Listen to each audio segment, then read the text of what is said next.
शांति। 5 दिसंबर 2023। प्रातः मुरली। ओम शांति। बाप दादा मधुबन। मीठे बच्चे, कल्याणकारी बाप अभी तुम्हारा ऐसा कल्याण कर देते हैं जो कभी रोना न पड़े। रोना अकल्याण व देह अभिमान की निशानी है।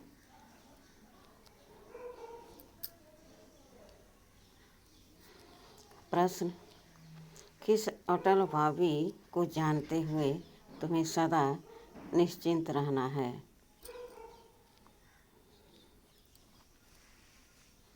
उत्तर: तुम जानते हो कि इस पुरानी दुनिया का विनाश अवश्य होना है।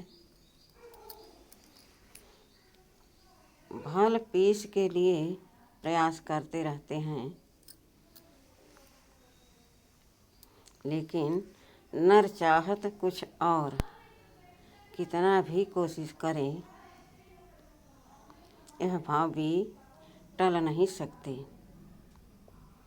नेचुरल कैलेमिटीज आदि भी होनी है। तुम्हें नशा है कि हमने ईश्वरी गोद ली है।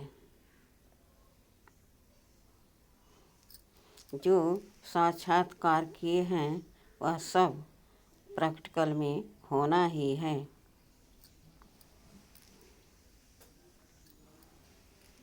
इसलिए तुम सदा निश्चिंत रहते हो।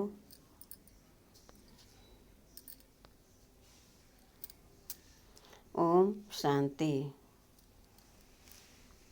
विश्व में मनुष्यों की बुद्धि में भक्ति मार्ग का ही गायन है।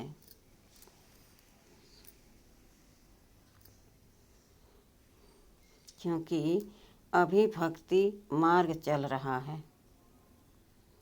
यहाँ फिर भक्ति का गायन नहीं है। यहाँ तो बाप का गायन है। बाप की महिमा करनी होती है। इस बाप से इतना ऊंच वर्षा मिलता है।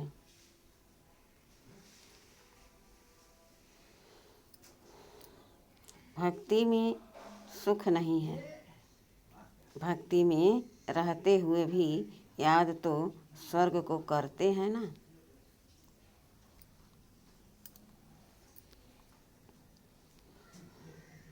मनुष्य मरते हैं तो कहते हैं स्वर्गवासी हुआ, तो खुश होना चाहिए ना। जबकि स्वर्ग में जन्म लेते तो फिर रोने की तो दरकार ही नहीं।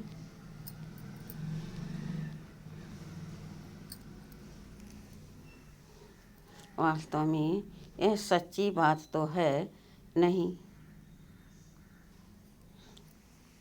कि स्वर्गवासी हुआ, इसलिए रोते रहते हैं। अब इन रोने वालों का कल्याण कैसे हो?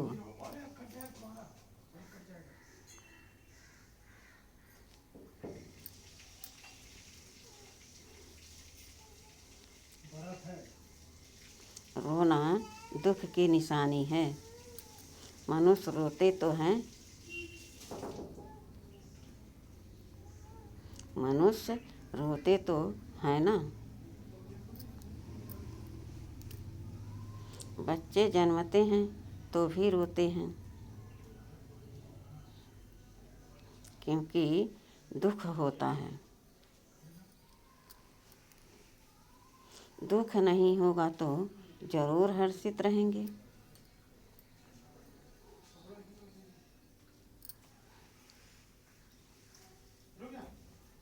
रोना तब आता है जब कोई न कोई अकल्याण होता है।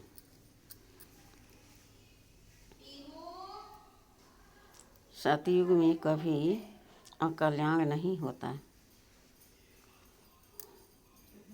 इसलिए वहाँ कभी रोते नहीं। अकल्याण की बात ही नहीं होती।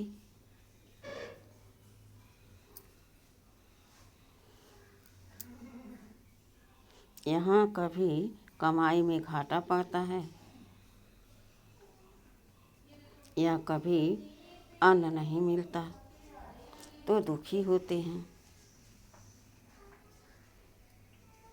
दुख में रोते हैं।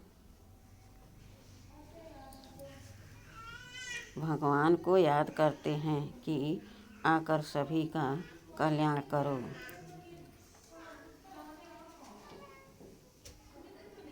अगर सर्वव्यापी है तो किसको कहते हैं कल्याण करो।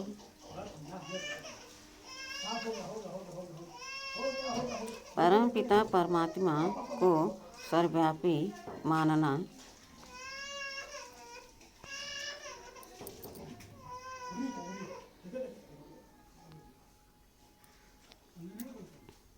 बड़े से बड़ी भूल है। बाप है सबका कल्याणकारी, वह एक ही कल्याणकारी है।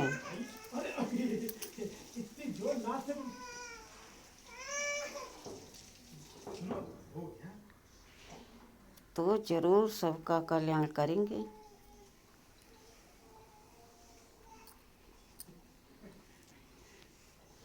तुम बच्चे जानते हो परमपिता परमात्मा हमेशा कल्याण ही करते हैं।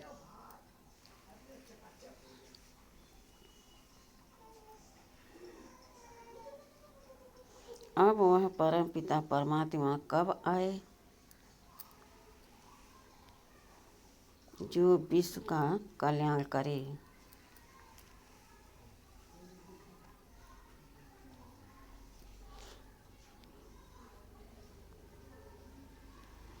विश्व का कल्याण करने वाला और तो कोई है नहीं। बाप को फिर सर्वव्यापी कह देते हैं।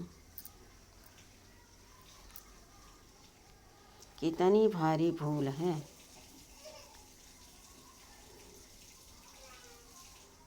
अभी बाप अपना परिचय देकर कहते हैं मन मना भाव, इसमें ही कल्याण है। सतयुग त्रेता में कोई भी हालत में अकल्याण होता नहीं।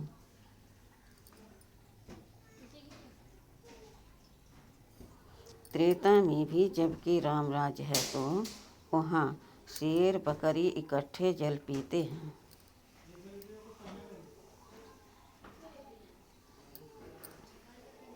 हम राम सीता के राज की इतनी स्तुति नहीं करेंगे।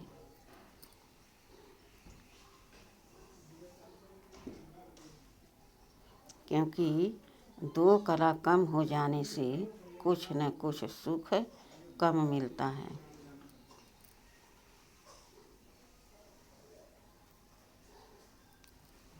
हम तो पसंद करते हैं स्वर्ग जो बाप स्थापन करते हैं।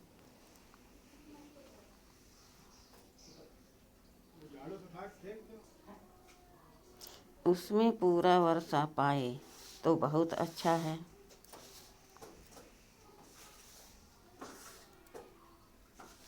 ऊंच ते ऊंच बाप से वर्षा ले हम कल्याण करें।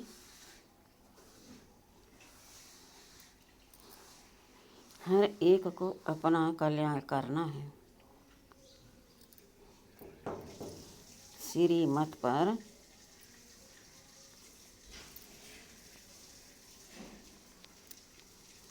बाप ने समझाया है, एक है आसुरी संप्रदाय, दूसरा है दैवी संप्रदाय।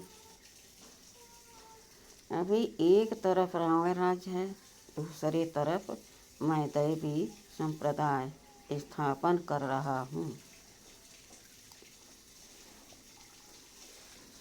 ऐसे नहीं कि अभी दैवी संप्रदाय है, आसुरी संप्रदाय को मैं दैवी बना रहा हूँ।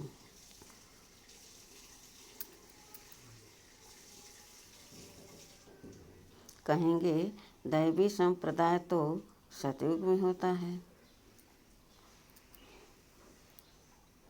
बाप कहते हैं इस आसुरी संप्रदाय को दैवी संप्रदाय भविष्य के लिए बनाता हूँ।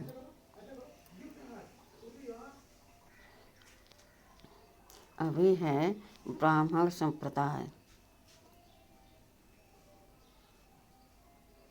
दैवी संप्रदाय बन रहा है।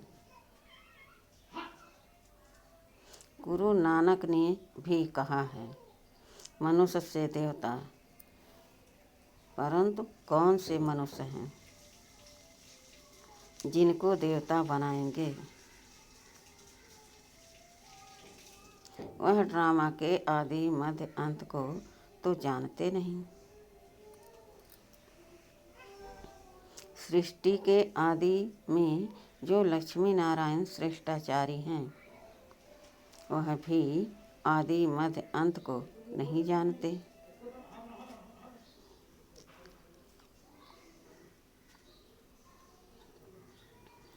त्रिकालदर्शी नहीं है, आगे जन्म में त्रिकालदर्शी थे। सुदर्शन चक्रधारी थे, तब यह राजपद पाया है। उन्होंने फिर सुदर्शन चक्र दे दिया है विष्णु को। तो यह भी समझाना है कि सुदर्शन चक्रधारी ब्राह्मण हैं, तो मनुष्य आश्चर्य खाएंगे। वह तो श्री कृष्ण को भी कह देते, विष्णु को भी कह देते। यह तो जानते नहीं कि विष्णु के दो रूप लक्ष्मी नारायण है। हम भी नहीं जानते थे। मनुष्य तो हर बात में कह देते हैं। भावी जो होने वाला है उसको कोई टाल नहीं सकते। यह तो ड्रामा है।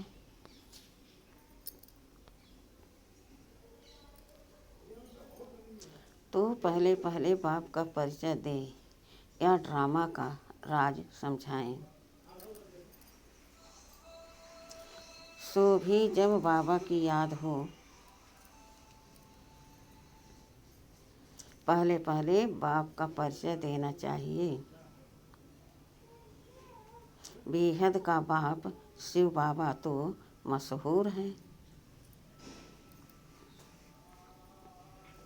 रुद्र बाबा भी नहीं कहते, शिव बाबा नामी ग्रामी है। बाप ने समझाया है कि जहाँ जहाँ भक्त हैं उन्हों को जाकर समझाओ। अखबार में पढ़ा था, मनुष्य कहते हैं कि हिमालय की इतनी मिलियन एज है। अब हिमालय की कोई आयु होती है कि क्या? यह तो सदा है ही हिमालय, कभी गुम होता है क्या? यह भारत भी अनादि है, कब रचा गया उसकी एज नहीं निकाल सकते। वैसे हिमालय के लिए भी नहीं कह सकते कि यह कब से है। इस हिमालय पहाड़ की आयु गिनी नहीं जाती।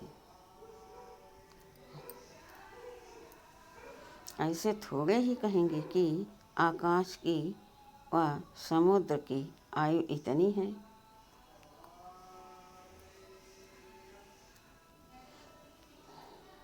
हिमालय की आयु कहते हैं तो समुद्र की भी बताएं।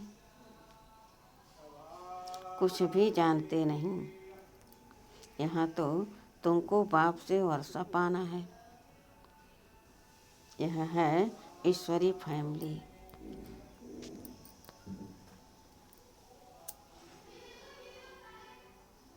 तुम जानते हो बाप का बनने से स्वर्ग के मालिक बनते हैं। एक राजा जनक की बात नहीं। जीवन मुक्ति में अथवा राम राज में तो बहुत होंगे ना। सबको जीवन मुक्ति मिली होगी। तुम सेकंड में मुक्ति जीवन मुक्ति पाने के पुरुषार्थी हो।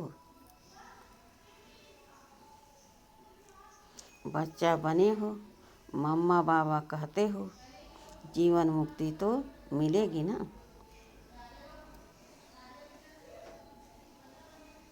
समझ सकते हैं प्रजा तो ढेर की ढेर बनती जाती है।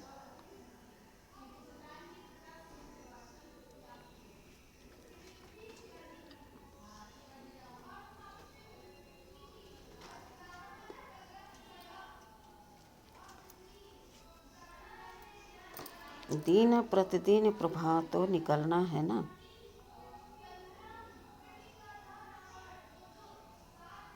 यह धर्म की स्थापना करना बड़ी मेहनत है। वह तो ऊपर से आकर स्थापना करते हैं। उनके पिछाड़ी ऊपर से आते जाते हैं। यहाँ तो एक एक को राजभाग पाने का लायक बनाना पड़ता है।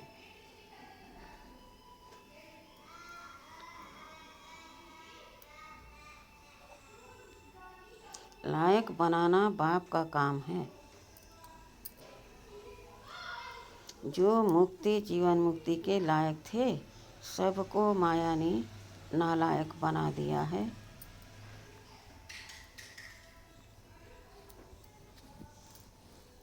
पांच तत्व भी नालायक बने हैं। फिर लायक बनाने वाला बाप है।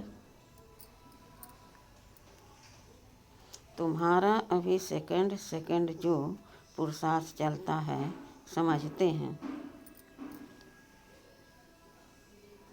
कल्प पहले भी फलाने ने ऐसा ही पुरुषार्थ किया था।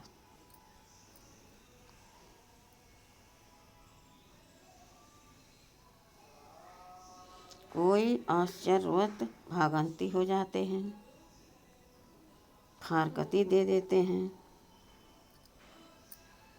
प्रैक्टिकल देखते रहते हैं। यह भी समझते हैं विनाश सामने खड़ा है।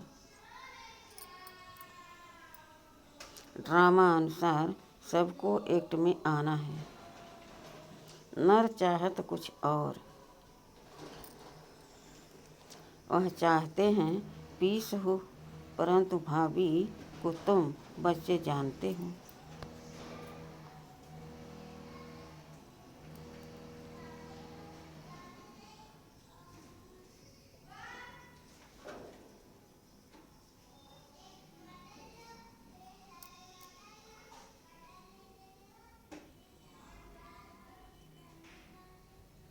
तुमने साक्षात्कार किया है, वह भल कितना भी माथा मारे कि विनाश न हो,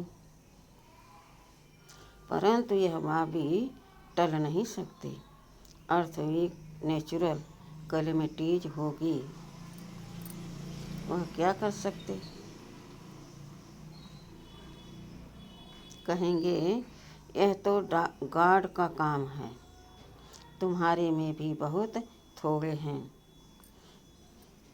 जिनको इतना नशा चढ़ता है और याद में रहते हैं। सब तो परिपूर्ण नहीं बने हैं। तुम जानते हो यह भाभी टलने की नहीं है।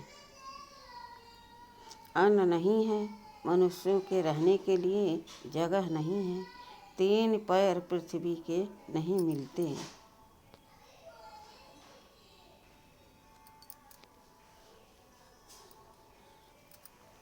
तुम्हारा यह है ईश्वरीय परिवार, माता पिता और बच्चे। बाप कहते हैं, मैं बच्चों के आगे ही प्रत्यक्ष होता हूँ। बच्चों को सिखाता हूँ। बच्चे भी कहते हैं, हम बाप की मत पर चलते हैं। बाप भी कहते हैं, मैं बच्चों के ही सम्मुख आकर मत देता हूँ।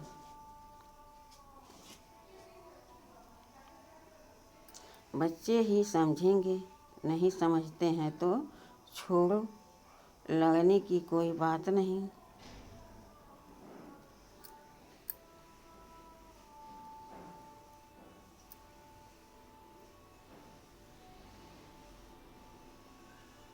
हम परिचय देते हैं बाप का।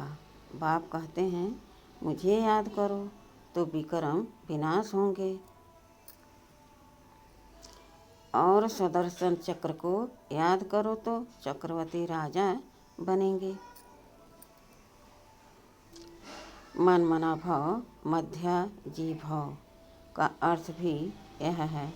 बाप का परिचय दो, जिससे क्रिएटर और क्रिएशन का राज तो समझ जाएं। मुख्य यह एक ही बात है। गीता में मुख्य यह एक ही फूल है। बाप कहते हैं, मुझ कल्याणकारी को ही आकर कल्याण करना है। बाकी शास्त्रों से कल्याण हो नहीं सकता। पहले तो सिद्ध करना है कि भगवान एक है। उनको तुम याद करते हो, परंतु जानते नहीं हो। बाप को याद करना है तो परिचय भी चाहिए ना। वह कहाँ रहते हैं, आते हैं वा नहीं। बाप वर्षा तो जरूर यहाँ के लिए देंगे, यहाँ वहाँ के लिए देंगे। बाप तो सम्मुख चाहिए। शिवरात्रि भी मनाते हो। शिव तो सुप्रीम फादर हैं। सब आत्माओं का वह रचता है। नई नॉलेज देते हैं। सृष्टि के आदि मध्य अंत को वह जानते हैं।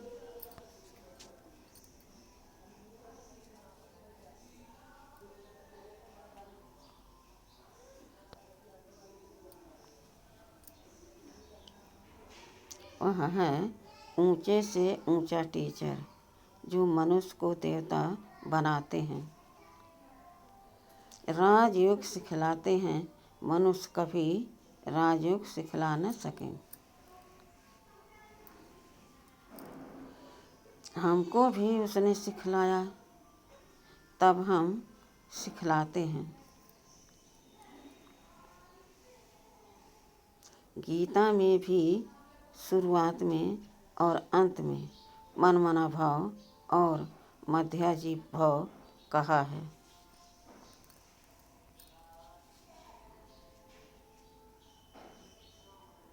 झाग और ड्रामा का नॉलेज भी बुद्धि में रहता है। डिटेल में समझाना पड़ता है। रिजल्ट में फिर भी एक बात आती है, बाप और वर्षे को याद करना है। यहाँ तो एक ही बात है, हम विश्व के मालिक बनेंगे। विश्व का कल्याणकारी ही विश्व का मालिक बनाते हैं।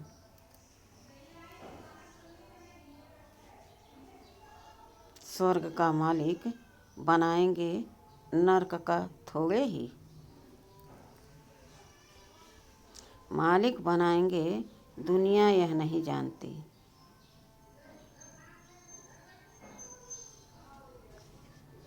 कि नरक का रचयिता रावण है, स्वर्ग का रचयिता बाप है। अब बाप कहते हैं मौत सामने खड़ा है, सबकी वानप्रस्थ अवस्था है, मैं लेने आया हूँ।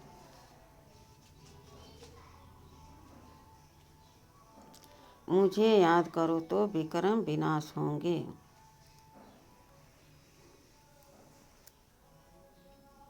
आत्मा मैली से शुद्ध हो जाएगी, फिर तुमको स्वर्ग में भेज देंगे।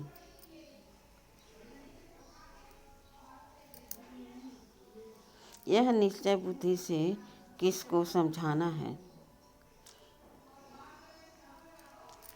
तोते मुआफिक नहीं, निश्चय बुद्धि को फिर रोने की व देह अभिमान में आने की बात नहीं रहती।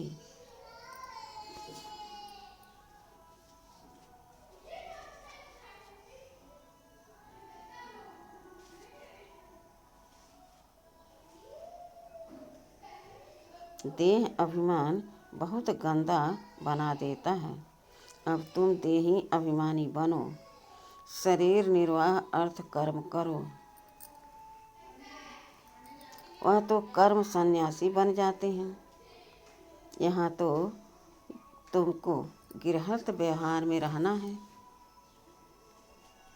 बच्चों को संभालना है, बाप को और चक्र को जानना तो बहुत सहज है।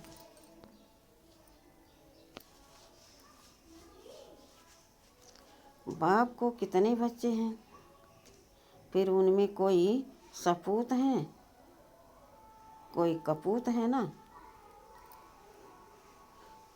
नाम बदनाम करते हैं, काला मुंह कर देते हैं। बाप कहते हैं काला मुंह नहीं करो। बच्चा बन और फिर काला मुंह करते हो, कुल कलंकित बनते हो। इस काम चिता से तुम सांवरे बने हो। काम चिता पर थोड़े ही जल मरना है।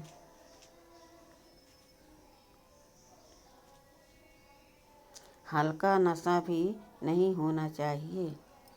सन्यासी आदि अपने फॉलोअर्स को ऐसे थोड़े ही कहेंगे।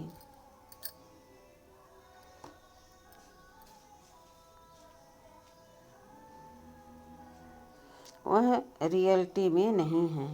बाप तो सबको सच्ची बातें समझाते हैं।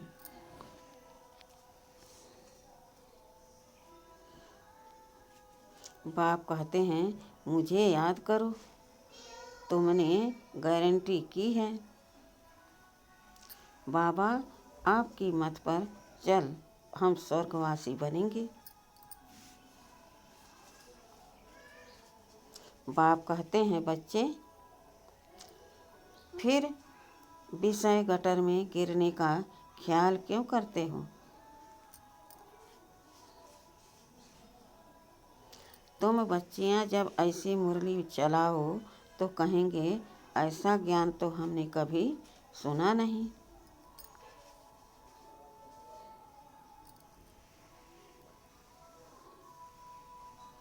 मंदिर के हेड्स को पकड़ना चाहिए, चित्र ले जाना चाहिए।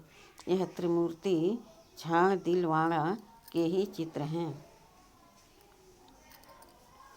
ऊपर में दैवी झाड़ खड़ा है। बाकी दैवी झाड़ जो पास्ट हो गया वह दिखाते हैं। ऐसी सर्विस कोई करके दिखाए।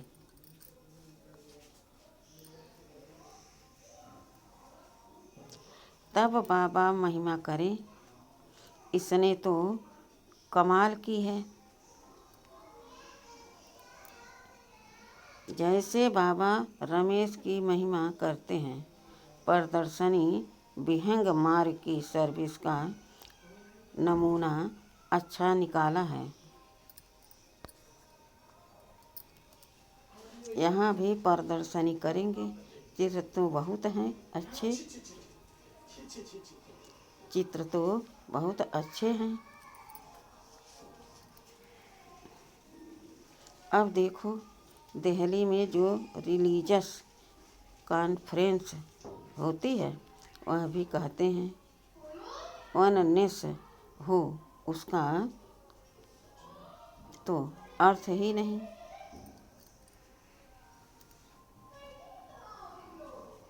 बाप एक है, बाकी हैं भाई बहन। बाप से वर्षा मिलने की बात है, आपस में मिल चीरखंड कैसे होंगे। यह बातें समझने की हैं। प्रदर्शनी की वृद्धि लिए युक्ति रचनी है।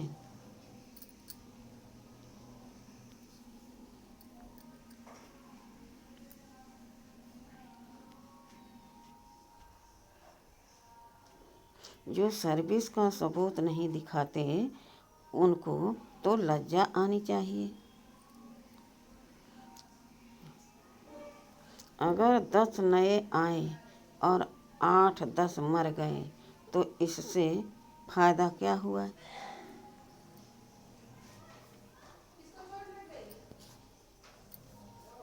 अच्छा, मीठे मीठे सिखिलदे बच्चों प्रति माता पिता बाप दादा का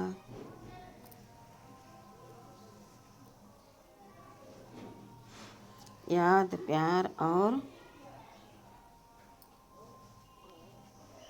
गुड मॉर्निंग।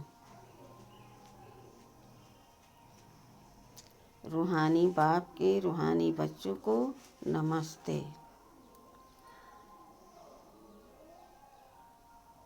हम रूहानी बच्चों की रूहानी बाप दादा को याद प्यार और गुड मॉर्निंग और नमस्ते नमस्ते नमस्ते। शुक्रिया बाबा शुक्रिया, वाह बाबा वाह, वाह मेरा भाग्य वाह। धारणा के लिए मुख्य सार। पहला, शरीर निर्वाह अर्थ काम करते देही अभिमानी रहने का अभ्यास करना है। किसी भी परिस्थिति में रोना व देह अभिमान में नहीं आना है।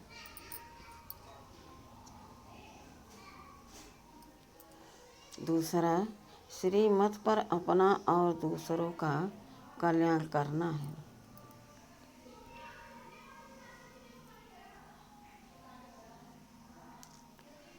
वरदान, व्यर्थ संकल्पों को समर्थ में परिवर्तित कर सहज योगी बनने वाली समर्थ आत्मा भव। कई बच्चे सोचते हैं कि मेरा पाठ तो इतना दिखाई नहीं देता, युग तो लगता नहीं, अशरीरी होते नहीं। यह है व्यर्थ संकल्प। इन संकल्पों को परिवर्तित कर समर्थ संकल्प करो कि याद तो मेरा स्वधर्म है, मैं ही कल्प कल्प का सहज योगी हूँ।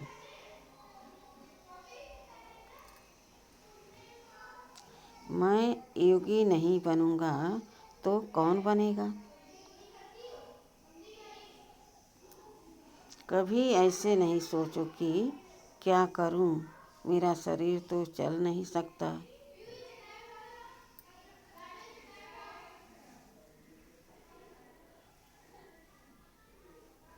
यह पुराना शरीर तो बेकार है। नहीं, वाह वाह के संकल्प करो, कमाल गाओ। इस अंतिम शरीर की तो समर्थी आ जाएगी। स्लोगन: शुभ भावनाओं की शक्ति दूसरों की व्यर्थ भावनाओं को भी परिवर्तन कर सकती है। अच्छा, ओम शांति।